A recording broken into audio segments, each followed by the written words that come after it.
सिदरतुल मुंतहा का जिक्र वाक़या मिराज के अंदर हुआ है। सिदरा अरबी जुबान में बेरी के दरख्त को कहते हैं, लेकिन मुफस्सरीन ने लिखा है कि सिदरतुल मुंतहा के दरख्त को दुनिया की बेरों पर क़यास नहीं किया जा सकता। अल्लाह ही जानता है कि वो किस तरह की बेरी होगी, और मुंतहा के मायने इंतहा या आखिरी हद के हैं, यानी ये वो मकाम है जहाँ से आगे मखलूक को जाने की इजाज़त नहीं। सिदरतुल मुंतहा पर हर आलिम का इल्म ख़त्म हो जाता है और इसके आगे जो कुछ भी है वो अल्लाह के अलावा कोई नहीं जानता। रसूलुल्लाह सल्लल्लाहु अलैहि वसल्लम के अलावा कोई भी इस मकाम के आगे नहीं गया। रवायतों से पता चलता है कि सिदरतुल मुंतहा के दरख्त की जड़ छठे आसमान में और फैलाव सातवें आसमान में है। मेराज की रात में जब नबी करीम सल्लल्लाहु अलैहि वसल्लम को हज़रत जिब्राइल आसमान पर ले गए और अल्लाह के हुक्म से एक के बाद दूसरे आसमान की सैर करते हुए जब आप सल्लल्लाहु अलैहि वसल्लम सातवें आसमान में दाखिल होने लगे तो सिदरतुल मुंतहा का मकाम आया। वहाँ एक अजीम दरख्त मौजूद था जिसके फल मकामे हिजर के मटके जैसे थे और पत्ते हाथी के कानों की तरह थे। हिजरत दरअसल कौमे आद की मुमलिकत का दारुल सल्तनत था, जहाँ के पत्थरों को पकी हुई मिट्टी के मसनूआत बहुत मशहूर थे। 17वीं सदी में शाम, लबनान और रोम के इलाकों में सिदरा नामी एक दरख्त पाया जाता था। दुनिया की बदलती आबो हवा और क्लाइमेट चेंजिंग की वजह से साल 1937 में इस दरख्त की नस्ल ही ख़त्म हो गई। मुअर्रिखीन और माहिर नबातियात ने इस दरख्त की ऊंचाई 150 फीट और गुलाई 40 फीट लिखी है। इस दरख्त में होने वाले फल बिल्कुल हिजर के मटकों के मुशाबे थे।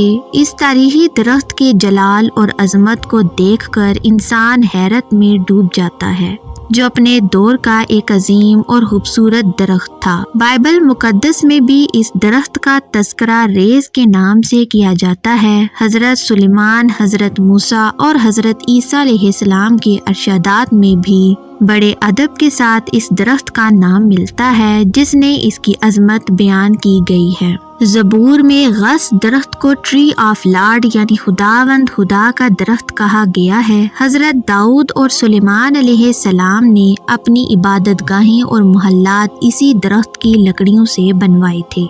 सिदरा की लकड़ियों में इतनी खुशबू और चमक होती थी कि इससे बनी इबादतगाह नहायत ही मुअत्तर और साफ सुथरी रहती थी, और तकरीबन 400 साल तक इन पर मौसम का कोई असर ना होता। शाम, लबनान और यूनान के अलावा सिदरा का ये दरख्त हिंदुस्तान के हिमालय सिलसिलों में भी पाया जाता था, जिसे देवदार कहा जाता था। इस दरख्त को हिंदुस्तान में देवता का दरख्त माना जाता है, इसलिए इसका नाम देवदार है। जबकि हरब में सिदरा के इस दरख्त को अजहर कहा जाता है, जिसे शिजरतुल्लाह के नाम से याद किया जाता है। ये तीनों नस्ल के दरख्त दरअसल एक ही खानदान से ताल्लुक रखते हैं और इसी खानदान में बेरी का दरख्त शामिल है। इसलिए इस्लाम से कबल अरबी किताबों में बेरी के दरख्त को सिदरा ही कहा गया है।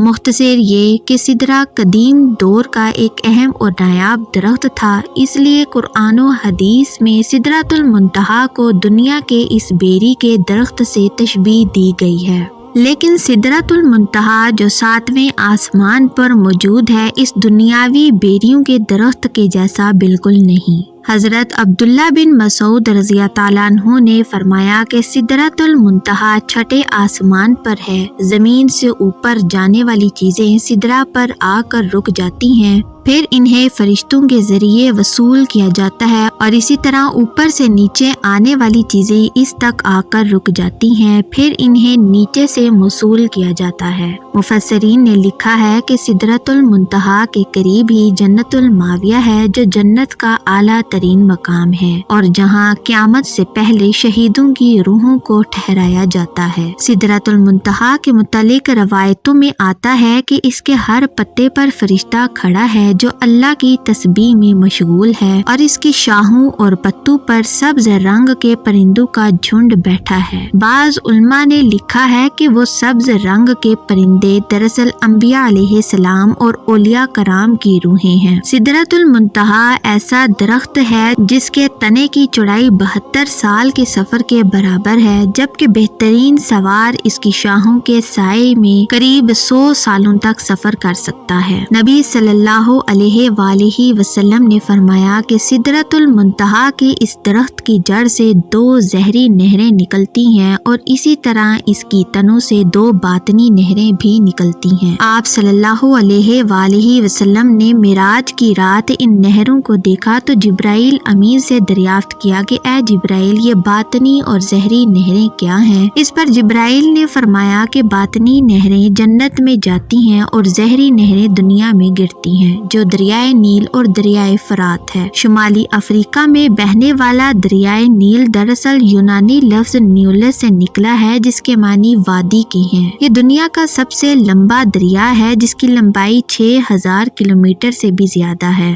دریائے نیل مصر کی سرزمین سے گزرتا ہے اور وہاں کے باشندوں اور زراعت کے لیے اہم مقام رکھتا ہے۔ مصر وہی سرزمین ہے جہاں حضرت یوسف اور حضرت موسیٰ علیہ السلام جیسے جلیل القدر نبیوں نے اپنی زندگی کا ایک بڑا حصہ گزارا ہے۔ اگر دریائے فرات کی بات کریں تو یہ 2780 کلومیٹر لمبا دریا عراق اور مشرقی ترکی کے علاقوں میں بہتا ہے۔ یہ وہی دریا ہے جس کے کنارے نبی صلی اللہ علیہ وآلہ وسلم کے پیارے نواسے امام حسین علیہ السلام کو کربلا نامی مقام پر شہید کیا گیا تھا، اور احادیث کے مطابق آپ صلی اللہ علیہ وآلہ وسلم قیامت کے قریب اسی دریائے فرات سے سونے کے خزانے یا پہاڑ کے نکلنے کی پیشگوئیاں کی ہیں۔ یہ بات ظاہر ہے کہ سدرۃ المنتہا اس زمین سے اربوں خربوں نوری سال کے فاصلے پر کہیں کسی مقام پر موجود ہے، لیکن سوال یہ اٹھتا ہے کہ سدرۃ المنتہا سے نکلنے والا پانی نیل اور فرات کی شکل میں ہماری یہ زمین تک کیسے پہنچ رہا ہے؟ ہماری اس زمین پر پانی کہاں سے آیا ہے؟ یہ ہمیشہ سے سائنسدانوں کے لیے ایک اہم سوال بنا رہا ہے۔ کچھ سائنسدانوں کا خیال ہے کہ زمین پر پانی اس وقت سے موجود ہے جب سے یہ زمین وجود رکھتی ہے، جبکہ حال ہی میں ہونے والے ایک تحقیق میں یہ بتایا گیا ہے کہ شاید زمین پر پانی آج سے اربوں سال پہلے خلا سے آنے والی کسی شہاب ثاقب سے میترائڈ کے ذریعے یہاں لایا گیا تھا اور 3 ارب سال سے پانی اس زمین میں موجود ہے۔ اب سوال یہ ہے کہ وہ شہاب ثاقب جو اربوں سال پہلے اس زمین پر گرے تھے اور پانی کو یہاں لانے کا ذریعہ بنے، کیا وہ اس جگہ سے آئے تھے جہاں سدرۃ المنتہا موجود ہے؟ ایک نظریے کے مطابق سدرۃ المنتہا کی جڑ سے نکلنے والی وہ نہریں اس دنیا میں ایک غیبی راستے کے ذریعے آتی ہیں جسے جدید سائنس کی زبان میں پورٹلز کہا جاتا ہے۔ یہ وہ راستہ ہے جس کے ذریعے ہم لاکھوں اور کروڑوں نوری سال دور کسی جگہ پر ایک محسوس دروازے کے ذریعے چند سیکنڈز میں پہنچ سکتے ہیں۔ یوں محسوس ہوتا ہے کہ ان نہروں کو اس دنیا میں لانے کے لیے اللہ کے حکم سے انہی راستوں کا استعمال کیا جاتا ہے۔ قرآن مجید میں ایک سورہ المرج کے نام سے موجود ہے جس کے معنی سیڑھیاں یا آسمان پر جانے کا راستہ ہے، یعنی ایسے راستے جو آسمان زمین کو